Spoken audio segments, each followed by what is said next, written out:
many years, the FBI has sought and received valuable assistance from the American people. In our efforts against the criminal threat, countless Americans have answered our calls for help. Together, we've all worked to keep our country safe. Today, I ask your help in combating another threat, the threat to our national security posed by hostile intelligence services.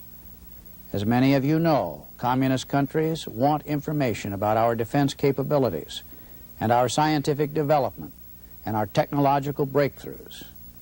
But they're seeking this information both openly and secretly, with a greater intensity and with a larger commitment of resources than at any time in our history. In this open, democratic society of ours, much is available to them simply for the asking. The cost of a subscription to a scientific magazine or the registration fee to a scientific conference is a small price for them to pay for advances we've taken years to develop. Much of this information, though useful to our foes, may be legitimately and legally obtained under our law. But our concern is the more sinister and clandestine activity of hostile intelligence officers. What these officers cannot buy over the counter, they'll steal, often using unsuspecting Americans who have access to technological, scientific, military, and economic information. These officers are often able to steal our secrets by persistently contacting and methodically recruiting our fellow citizens to work for them. For various reasons, some Americans willingly assist these hostile intelligence officers, while other citizens give away secrets without realizing it. Foreign counterintelligence is a top priority of the FBI. To monitor, to counter, and to block the clandestine activities of hostile intelligence services is at the heart of our mission. We're engaged in a quiet war of wits with some very formidable intelligence officers, such as the Soviet Union's KGB and its military counterpart, the GRU. To carry out intelligence tasks in the United States, hostile intelligence operatives hide behind legitimate professional cover roles. Diplomats, trade representatives, students, and journalists are some of the guises of these highly trained and sophisticated spies. Through these covers, they gain access to political, economic, demographic, strategic, and military information about our country.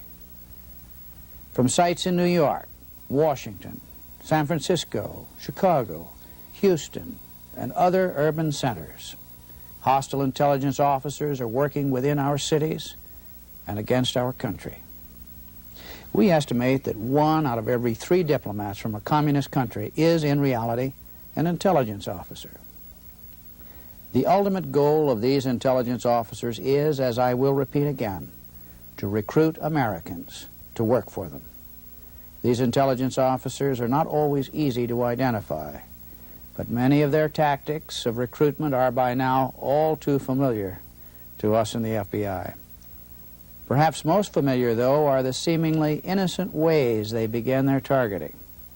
In deceptively idle conversations with Americans from all walks of life, hostile intelligence officers are carefully evaluating the strengths and weaknesses of their American contacts. They may then try to exploit weaknesses like taking advantage of a certain character flaw, or pressing a financial need or a psychological dependence of some kind. They also seek to establish close personal friendships with Americans, taking keen personal interest in their jobs and hobbies.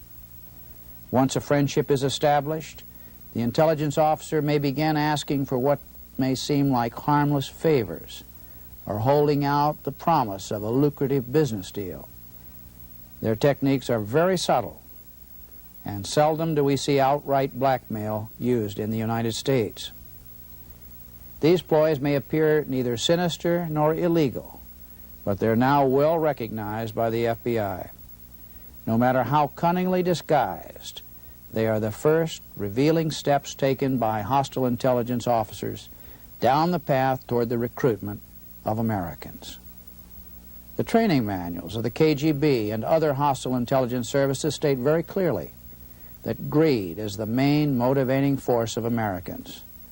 But they also seek out those who disagree with American policies, those with a dissatisfaction at work, or those with a fondness for the intriguing cloak and dagger world of espionage. The FBI has learned much about this world in the almost half-century of countering hostile intelligence activity. The one thing we have learned most, certainly over the years, is that we cannot successfully combat the menace threatening our country without your cooperation. For this reason, the FBI has a vital need to know about your contacts with representatives from communist countries. Letting us know about seemingly innocuous or confidential meetings can assist the FBI in evaluating the missions of these foreign representatives. With your help, we can determine which of these representatives are intelligence officers and monitor more closely their activities. The help of American citizens is important to all FBI undertakings, and certainly in the counterintelligence arena. We cannot succeed without your assistance. I urge you to report contacts with representatives from communist countries to your security officer, if you have one, and to your local FBI office. We can keep America the most advanced and free country in the world, and we can do it by working together.